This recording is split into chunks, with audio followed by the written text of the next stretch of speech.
Assalamualaikum warahmatullahi wabarakatuh. Perkenalkan, nama saya Wela Yunistia. Saya dari Prodi Bimbingan Konseling Pendidikan Islam Institut Agama Islam Al-Azhar Linggau. Di sini saya akan memaparkan pembahasan saya yang berjudul tentang konsep umum sumber belajar. Yang mana mata kuliah ini dosen pengampunya adalah Ibu Else Perwandari, Magister Pendidikan. Poin yang pertama adalah pengertian sumber belajar. Sumber belajar tentunya adalah seperti guru atau bahan-bahan pembelajaran, baik itu buku-buku, bacaan, ataupun semacamnya, dan segala macam sumber yang dapat dimanfaatkan agar mempermudah untuk anak-anak belajar, yakni seperti buku, majalah, film, peristiwa, dan banyak lagi lainnya. Terus bagian yang kedua yaitu adalah klasifikasi sumber belajar. Klasifikasi sumber belajar dibagi menjadi 6 macam, yaitu yang pertama pesan. Pesan adalah sebuah informasi atau ajaran yang diteruskan oleh satu komponen lain dalam bentuk gagasan, fakta, data, dan arti, dan juga termasuk di antaranya baik itu bidang studi ataupun pengajaran. Dan yang kedua itu orang, seseorang yang bertindak sebagai penyimpan atau pengelola dan penyajian pesan seperti guru, dosen, tutor, dan peserta didik. Yang ketiga ada bahan. Bahan ialah media yang biasanya menyimpan berita atau pesan untuk transmisikan, baik peralatan atau kadang-kadang mempertunjukkan seperti modul, film, audio, video, dan sebagainya. Dan yang keempat itu ada alat. Alat yaitu alat yang sering digunakan untuk menyampaikan pesan yang tersimpan dalam bahan, misalnya video tape atau record, slide, dan lainnya. Yang kelima itu ada teknik. Teknik adalah prosedur atau acuan yang dipersiapkan untuk penggunaan bahan, peralatan, orang, lingkungan dalam menyampaikan pesan, misalnya pengajaran berprogram atau modul, demonstrasi, dan juga tanya jawab. Dan yang keenam itu ada lingkungan.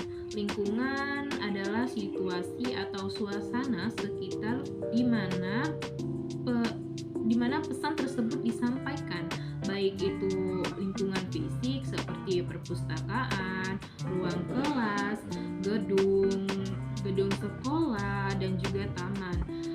Yang non fisik itu adalah seperti suasana dalam belajar, yakni tenang, ramai, dan juga damai.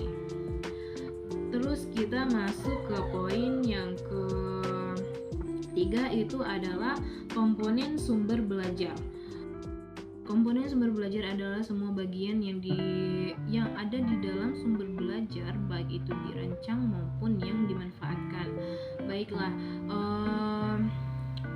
komponen belajar terbagi menjadi 3, yaitu tujuan dan fungsi sumber belajar. Misalnya seseorang guru yang berfungsi sebagai pendidik akan membawakan misinya yang berhubungan serta memiliki tujuan agar para peserta didik dapat memahami dan mengerti pelajaran yang sedang disampaikan. Terus yang bagian kedua itu bentuk atau keadaan fisik sumber belajar, yakni misalnya komponen perpustakaan, laboratorium, ruang observasi, dan ruang produksi media dan sebagainya akan menjadi media penunjang dalam pengembangan sistem instruksional. Terus yang ketiga yaitu pesan. Pesan termasuk komponen dalam sumber belajar, sebab sumber belajar harus mampu membawa pesan yang telah dimanfaatkan dipelajari oleh pemakai atau penerima pesan peserta didik, sehingga mereka memperhatikan dan menangkap isi pesan itu secara efektif dan efisien, serta terserap secara maksimal. Dan kita masuk ke poin yang keempat, itu ada fungsi dan peranan sumber belajar. Dalam proses pembelajaran, sumber belajar memiliki fungsi dan peranan yang sangat penting. Jika media pembelajaran hanya media untuk menyampaikan pesan, tetapi sumber belajar tidak hanya memiliki fungsi tersebut. Sumber belajar juga memiliki strategi, metode, dan teknis.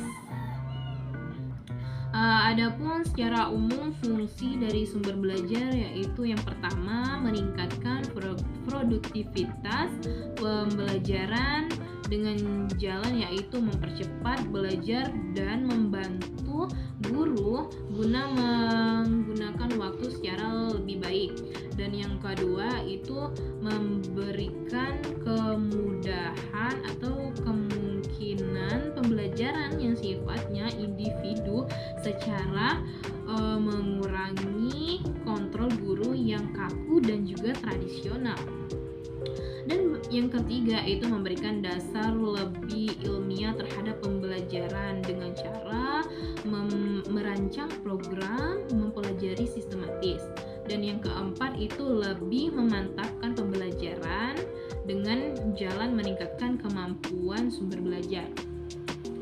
Dan yang kelima itu memungkinkan belajar secara sistematis, itu mengurangi kesenjangan antara pelajar dengan yang verbal dan abstrak dengan realitas dan dengan sifatnya yang konkret.